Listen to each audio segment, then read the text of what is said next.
Talk, shop, pop, movies. Ahoy there, this is Derek, the Convicted Cinephile, and if you're a convicted cinephile yourself, please like, share, and subscribe to the channel down below.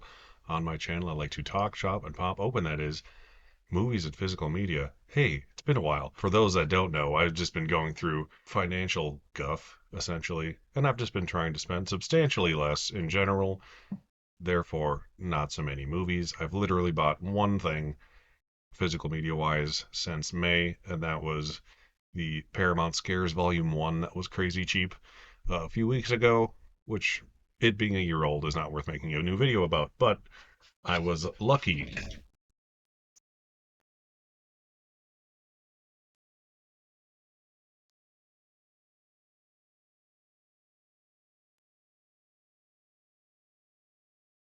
to be gifted an early birthday gift from the in-laws, the Columbia Classics Volume 5 4K collection. Hopefully it's in this grocery bag of an envelope. The Columbia Classic sets are, it's like a tradition on my channel. The very first video I ever did was unboxing the Columbia Classics Volume 2 set right when that came out. At least I think that was the first video I did.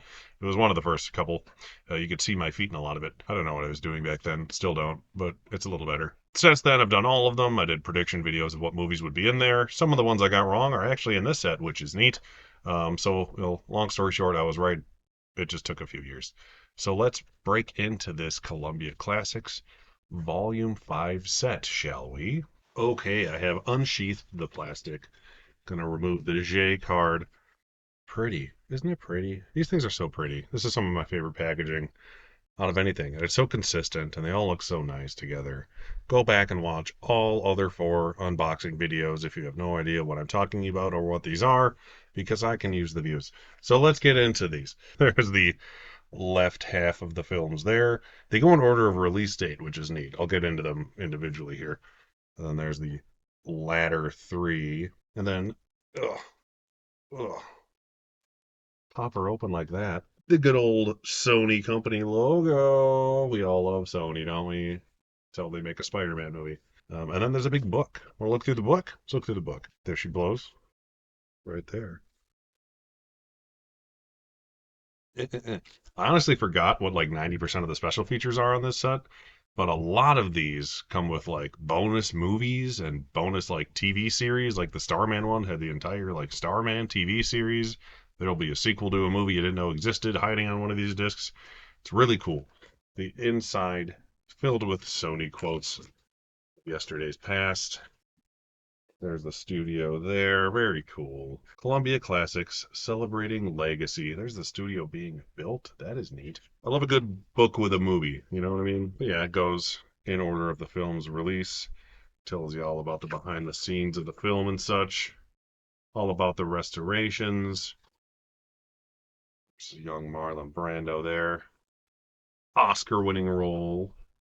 Same with this one. Also an Oscar winning role for Best Actor. I'm not terribly excited to watch all the King's Men, to be honest. Or not all the King's Men, but Men for All Seasons seems like a slog, probably, but it's a Best Picture winning movie. I'll probably like it at least a little bit, right? Got some more Dustin Hoffman. Last one had Kramer versus Kramer, which I'm a fan of. My wife couldn't stand it. Not the movie, just Dustin Hoffman's character. We disagree heavily on that movie. But we both, it's something to talk about. Makes you talk about it. That means it's a good movie, right?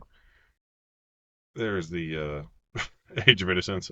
I'm already forgetting the name of these movies. It took me like an hour to reset my computer and get shit to work. And then Little Women, bringing it up the rear. And in here is a little bonus disc. What is on this bonus disc, you ask? I don't remember. But it is a 4K disc, and it says bonus disc on it, so that doesn't help much.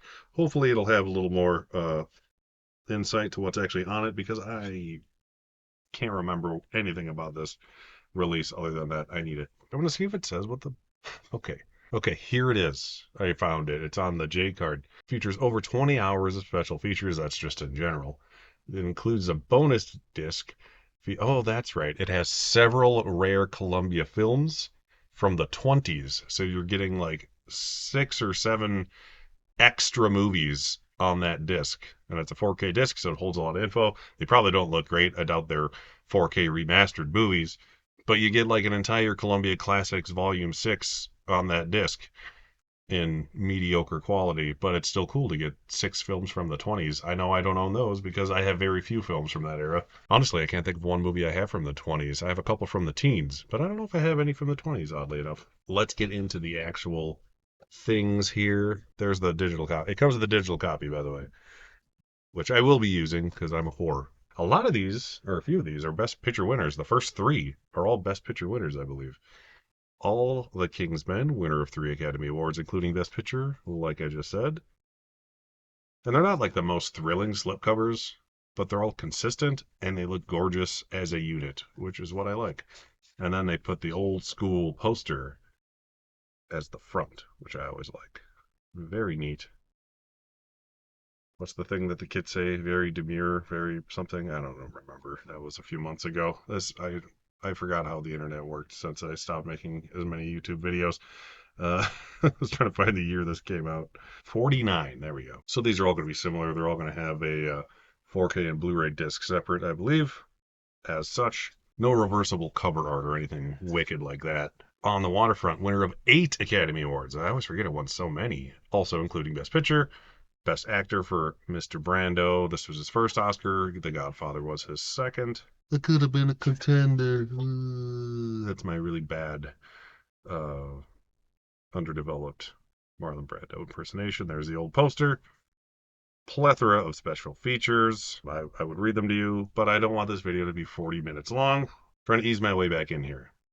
Long story short, there's a shitload of special features on here. Disc 1, Disc 2. Are they both 4Ks? No. Is there 3 discs in this set? Because I was confused because there's a disc 2 and this does not say disc 1. So there's disc 1 or disc 3 technically, that is the Blu-ray. And then there's 2, count them, 2 4K discs, I believe. Yes. So each one of the 4K discs is a different aspect ratio. This one's 137:1 and the other one behind it here is 166:1. So that is the difference. 2 different aspect ratios, both in 4K, and then the Blu-ray.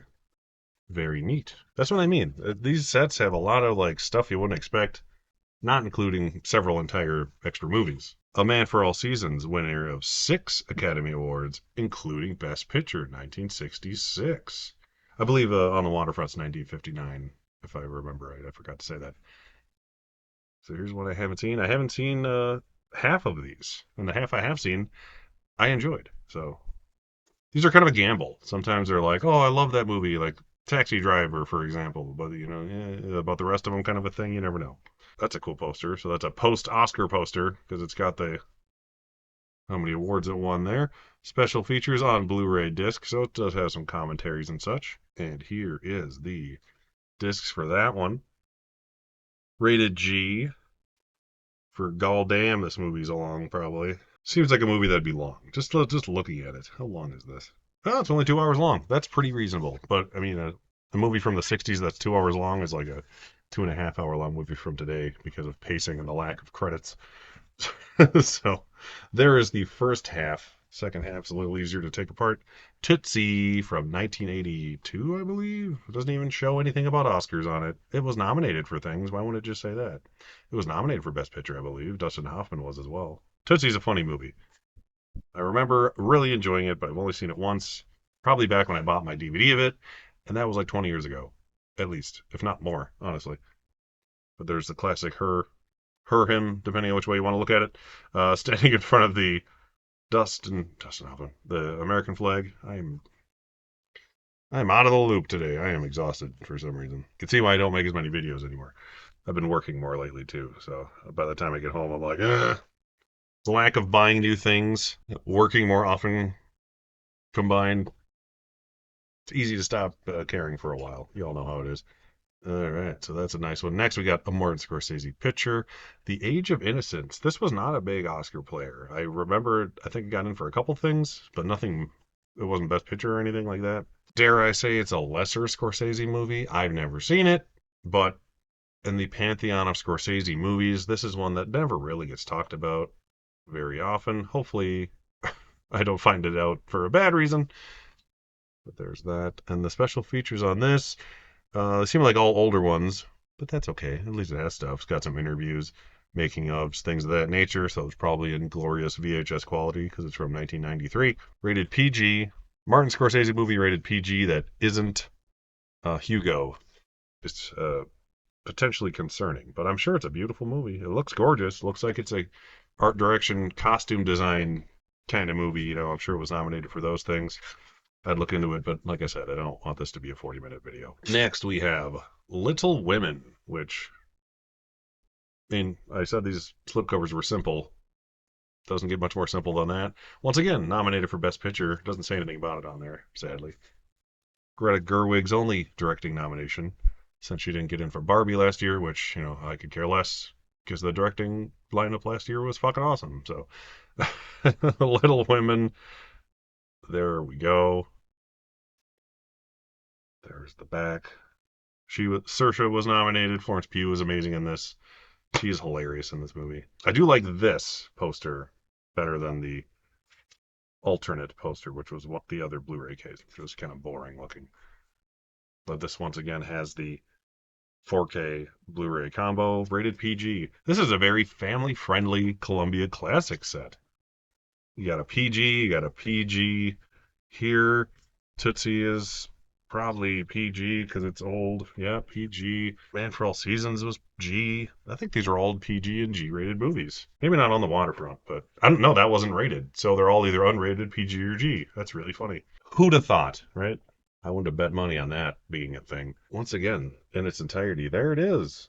Volume 5.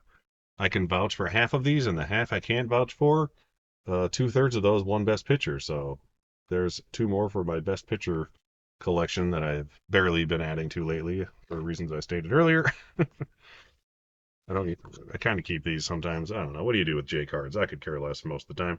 But for the sake of showing you again, there it is. See, not rated, not rated, G, PG, PG, PG. That's how they used to rate movies. Now, if you have like real people in a movie, it's automatically at least PG-13, it seems like. And if you say a swear, it's rated R because kids can't handle anything these days, I guess.